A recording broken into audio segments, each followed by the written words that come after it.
नमस्कार बच्चों, आज हम सुगम भारती इस पाठ्य पुस्तक का अध्ययन करने जा रहे हैं, जिसमें हम पाठ क्रमांक 10वां पढ़ने जा रहे हैं, जिसका शीर्षक है कोई नहीं पराया। कोई नहीं पराया यह एक कविता है और इस कविता का यह सेशन क्रमांक पहला है। चलिए तो हम पाठ्य पुस्तक निकालेंगे और इस कविता को विस्तार से पढ़ेंगे। तो बच्चों, यह हमारी पाठ्य पुस्तक है। कविता पाठ क्रमांक 10 हम पढ़ने जा रहे हैं। कविता है आपकी कोई नहीं पराया। कोई नहीं पराया इस कविता के कवि है गोपालदास नीरज जी। इस कविता के माध्यम से कवि गोपालदास नीरज इन्होंने मानवीय गुणों का उजागर करते हुए मानवता को सर्वश्रेष्ठ धर्म माना है और इंसानों का परम धर्म मानवता ही है। यही संदेश इस कविता के द्वारा कवि गोपालदास नीरज जी हमें दे रहे हैं। चलिए तो अब हम कविता को विस्तार से पढ़ते हैं। कवि कहते हैं कि कोई नहीं पराया, मेरा घर सारा संसार है। मैं न बंधा हूँ देश काल की जंग लगी जंजीर में।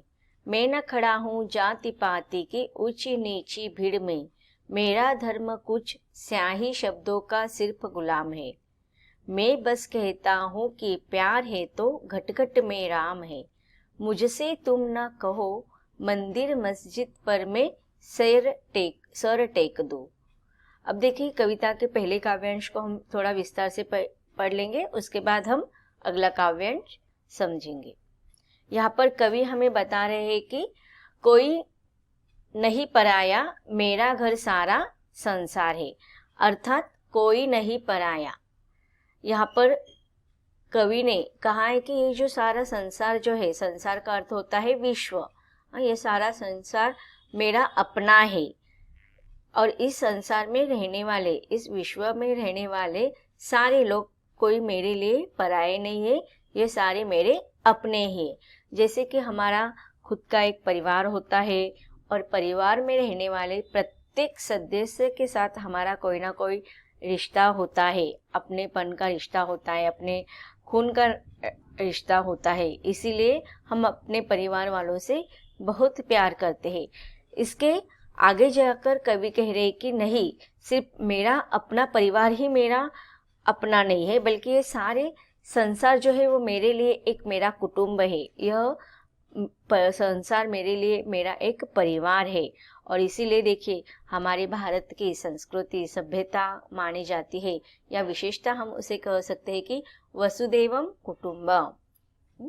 यह हमारे भारतीय संस्कृति की एक विशेषता है कि वसुदेव कुटुंबम अर्थात सारा वसुंधरा। वसुदेव का अर्थ होता है वसुंधरा, वसुंधरा अर्थात पृथ्वी, अर्थात यह सारा संसार हमारे कुटुंब के समान है। जिस प्रकार से हम हमारे परिवार के हर सदस्य से प्यार करते, वो हमारे लिए अपने होते हैं, पराये नहीं होते। वैसे ही यह सारा संसार मेरा घर है, मेरा परिवार है, मेरा कुटुंब है। और इसीलिए इस संसार में रहने वाला हर व्यक्ति मेरा अपना है। कोई यहाँ पर मेरा पराया नहीं है। अब देखिए, पराया का अर्थ होता है, पराये के विपरीत शब्द आप लिख सकते हैं अपना। मैं न बंधा हूँ देश काल की जंग लगी जंजीर में। मैं न खड़ा हूँ जाति पाति की ऊंची नीची भीड़ में। अब देखिए, यहाँ पर कवि कहते हैं कि मैं किसी को, अब देखिए घर में हमारे परिवार में जो भी सदस्य होते हैं, हमारे रिश्तेदार होते हैं, हमारे माता पिता होते हैं, उनके माता पिता होते हैं, हमारे दादाजी नाना जी नानी दादी, हमारे चाचा चाची मामा मामी बुआ फूफा जी होते हैं, हमारे मौसा मौसी, यह कैसे भी हो फिर भी वह अपने ही लगते हैं। या फिर हमारे सगे भाई बहन हो या हमारे कजिन्स हो, तो वह हमारे लिए बहुत प्यारे होते हैं, भले वो कैसे ही हो। हर व्यक्ति का स्वभाव अलग होता है, हर व्यक्ति का रूप रंग अलग होता है, फिर भी वह हमें प्यारे होते हैं। तो हम घर में हमारे परिवार वालों के साथ किसी भी प्रकार का भेदभाव करते हैं नहीं। कोई हम अमीर गरीब का भेदभाव करते हैं नहीं। तो फिर यह सारा संसार मेरा अपना है। इसमें कोई भी मेरा पराया नहीं है, तो मुझे इससे कुछ लेना देना नहीं है। वो कौन से जाति का है, वो उच्च जाति का है या निम्न जाति का है, वह अमीर है या गरीब है, इन सारी चीज़ों से मैं परे हूँ, इन सारी चीज़ों से मैं दूर हूँ, क्योंकि ये सारा संसार मेरा अपना है। इस संसार में रहने वाले हर व्यक्ति से मेरा नाता है, और इसीलिए ये मेरा रिश्ता मानवता का रिश्ता है, अपनेपन का रिश्ता है। और इसीलिए मुझे किसी भी प्रकार की जाति पाति की उच्च नीचता की भीड़ में नहीं खड़ा रहना है। मुझे तो केवल एक ही मेरा अपना धर्म पता चलता है, और वह है मानवता का, अपनेपन का। मैं ना बंधा हूँ देश काल की जंग लगी जंजीर में। अब देखिए, जंजीर, जंजीर का अर्थ क्या होता है? बेड़ी हम उसे कहते हैं। अब ये जो जंजीर जो होती है वह देखो लोहे की होती है, उसमें जंग आ जाती है। तो यहाँ पर कहने का तात्पर्य क्या है कि जिस प्रकार से हर बेड़ी होती है, जंजीर होती है, वह लोहे की होने के कारण उसमें जंग आ जाती है। तो यहाँ पर कवि कहते हैं कि देश काल की जंग लगी जंजीर में, अर्थात हमारे देश काल में परिवर्तन आता रहता है, और परिवर्तन आने के बाद हर चीज में जो नया लगता है वो कुछ समय के बाद पुराना हो जाता है। अर्थात हम अपने कभी कभी जिस चीज़ों को हम स्वीकार करते हैं, कालांतर में उसको हम अस्वीकार करते हैं। जैसे हमें जंजीर को अगर कुछ समय के लिए हम उसके बंधन में अटके रहते हैं, लेकिन जैसे ही उसमें जंग लग जाती है हम उसको पीछे छोड़ देते हैं। तो इस प्रकार कवि कहते हैं कि देश काल के किसी भी बंधन से मैं बंधा हुआ नहीं हूँ, मुझे किसी भी प्रकार के बेड़ी में रस नहीं है। मुझे तो केवल अपना एक ही धर्म पता है, और वह है मानवता का धर्म। कवि उस स्थान पर खड़े हैं जहाँ पर मनुष्यता ही अपना धर्म है, मनुष्यता ही अपनी जाति पाती है। तो अमीर गरीब उच्च नीचता से कवि कहते हैं ऐसे कुरीतियों को, ऐसे प्रथाओं को मैं बिल्कुल भी मान्य नहीं करता हूँ। धर्म, यहाँ पर कवि आगे कह रहे कि मेरा धर्म न कुछ स्याही शब्दों का सिर्फ गुलाम है। अब देखिए, यहाँ पर कवि कहते हैं कि मेरा धर्म केवल और केवल मात्र मनुष्यता है, मानवता है, सहृदयता है। जिस प्रकार से हम अपने परिवार के हर सदस्य से प्यार करते हैं, उसी प्रकार से मेरे मन में भी सारे मेरा जो धर्म है वो मुझे सिर्फ इतना ही सिखाता है कि मानवता यह मेरा धर्म है, और मानवता हम इंसानों का परम धर्म है। इसलिए कवि कहते कि मेरा धर्म न कुछ स्याही शब्दों का सिर्फ गुलाम है। स्याही शब्द, अब देखिए स्याही शब्द का अर्थ हमें यहाँ पर क्या लेना है कि हमारे किताबों में जो लिखा होता है उसको हम मान्य करते हैं। अगर हम उदाहरण देना चाहें तो देखो, धार्मिक ग्रंथ जो होते हैं, धार्मिक पुस्तक जो होते हैं, धार्मिक ग्रंथों में, धार्मिक पुस्तकों में जो धार्मिक अक्षर होते हैं उसके गुलाम हम बन जाते हैं कि हम कहते हैं कि हमारे धर्म ग्रंथ में ऐसा सीख दिया है, हमारे धर्म ग्रंथ में ऐसा कहा है, हमें ऐसा आचरण करना चाहिए। तो उसके अनुसार बहुत सारे लोग उसके अनुयायी बन जाते हैं, उसके गुलाम बन जाते हैं। लेकिन यहाँ पर कवि कहते हैं कि नहीं, मैं ऐसी किसी भी प्रकार के पुस्तकों में लिखे हुए किसी भी प्रकार के धार्मिक अक्षरों का या किसी भी प्रकार के पुस्तकीय अक्षरों का मैं गुलाम नहीं हूँ। क्योंकि अगर मैं उसका गुलाम बन जाऊंगा तो मैं केवल एक ही मार्ग पर चलूंगा। मुझे तो सारे मार्ग अपनाने हैं, ऐसा मार्ग हो जो मानवता के धर्म को निभाता हो। तो मेरा धर्म क्या है? अब हमें धर्म सिखाता है कि हमें हमारे धर्म के धार्मिक ग्रंथों की पूजा करनी चाहिए, उन धार्मिक ग्रंथों में जो संदेश दिया है उसका आचरण करना चाहिए, उसका व्यवहार करना चाहिए। लेकिन कवि कहते हैं कि आप गुलाम बनो उसके, मैं नहीं गुलाम बनूंगा।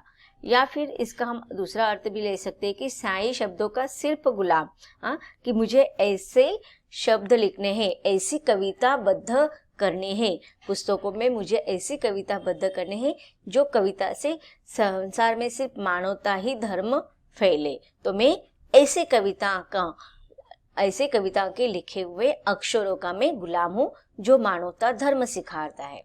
मैं सब कहता हूँ कि प्यार है तो घट घट में राम है, मुझसे तुम न कहो मंदिर मस्जिद पर मैं सर टेक दूं। अब देखिए यहाँ पर कवि कह रहे थे कि अब यहाँ पर हमें देखो हमारे जो संत है उनके संदेश को याद आ रहा है, जैसे कि संत कबीर हो, यहाँ तो संत कबीर की याद तो आ ही रही, क्योंकि उन्होंने भी जाति पाति की उच्चता नीचता का भेदभाव स्वीकार नहीं किया था और उन्होंने भी घट घट में राम की बात की है। अब यहाँ पर राम का अर्थ क्या होता है? ईश्वर। मैं बस कहता हूँ कि प्यार है तो घट घट में राम है। अब यहाँ पर देखिए इस पंक्ति में कवि ने क्या कहा है कि प्यार, प्यार का अर्थ होता है कि स्नेह, लगाव, आपसी जुटाव। तो अगर हमें इंसानों के प्रति प्यार है, किसके प्रति हमें प्यार होना चाहिए? हर इंसान के प्रति हमें प्यार होना चाहिए। अगर हमें हर इंसान के प्रति अगर प्यार होगी, हर इंसान के प्रति हमारा मानवता का दृष्टिकोण रहेगा, हर इंसान के प्रति उनके हृदय को अगर हम समझेंगे, तो हमें हर घट घट में, अर्थात हर व्यक्ति के, यहाँ पर घट घट का अर्थ हमें लेना है कि हर मनुष्य के हृदय में हमें राम दिखाई देगा, अर्थात हमें ईश्वर दिखाई देगा। हर इंसान के हृदय में, हर व्यक्ति के हृदय में हमें परमात्मा, भगवान की छवि दिखाई देगी। इसीलिए कवि कहता है कि मैं बस कहता हूँ कि प्यार है, मतलब हमारी नज़र में प्यार होना चाहिए, हमारे सोच में प्यार होना चाहिए। देखो जैसे सोच होता है वैसा हम व्यवहार करते हैं। हमारी सोच अगर अच्छी है तो हमारा व्यवहार अच्छा है, अगर हमारी सोच ही गलत है तो हमारा व्यवहार भी गलत होगा।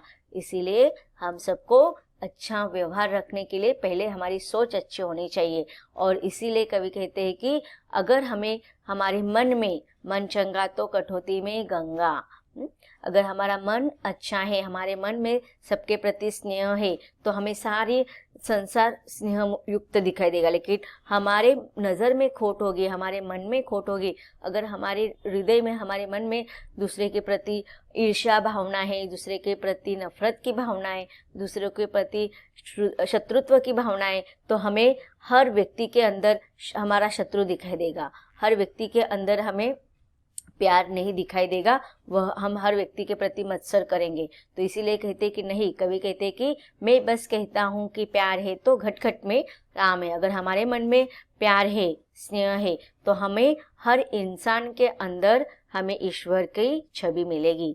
मुझसे तुम न कहो मंदिर मस्जिद पर मैं सर टेक दूं, मेरा तो आराध्य आदमी देवालय है, देवालय हर द्वार है, कोई नहीं पराया, मेरा घर सारा संसार है। आगे जाकर कवि कहते हैं कि नहीं, मुझे किसी एक विशेष धर्म में मत बांधो आप, मेरे लिए तो मानवता यह समूचा धर्म है। समूचा धर्म कौन सा है? मानवता।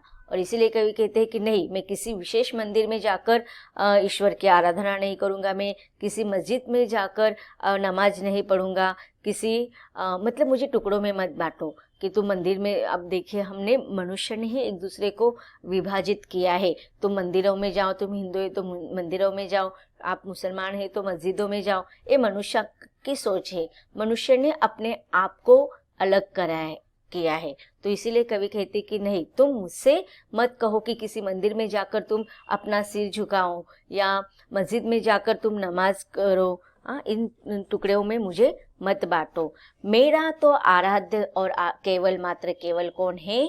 आदमी, और देवालय हर द्वारे, तो मेरे लिए हर व्यक्ति मेरा ईश्वर है, हर मनुष्य, हर इंसान मेरा आराध्य है। आराध्य का अर्थ है यहाँ पर ईश्वर या भगवान। तो मेरा ईश्वर किसी मंदिर में नहीं है, किसी मस्जिद में नहीं है, किसी गुरुद्वारा में नहीं है, तो मेरा जो ईश्वर है हर व्यक्ति में है। मैं हर व्यक्ति में अपने ईश्वर की छवि देखता हूँ। और हर देवालय हर द्वार है, तो हर व्यक्ति का, हर इस संसार में जितने भी घर है, उन घर के दरवाजे मेरे लिए मंदिर के समान है, देवालय के समान है। इसलिए कवि कहते कि कोई नहीं पराया, मेरा घर सारा संसार है। तो बच्चों, अब तक हमने कविता के पहले काव्यांश को विस्तार से पढ़ा है। इसके अगले काव्यांश को हम विस्तार से पढ़ेंगे, लेकिन इसके अगले सेशन में। धन्यवाद।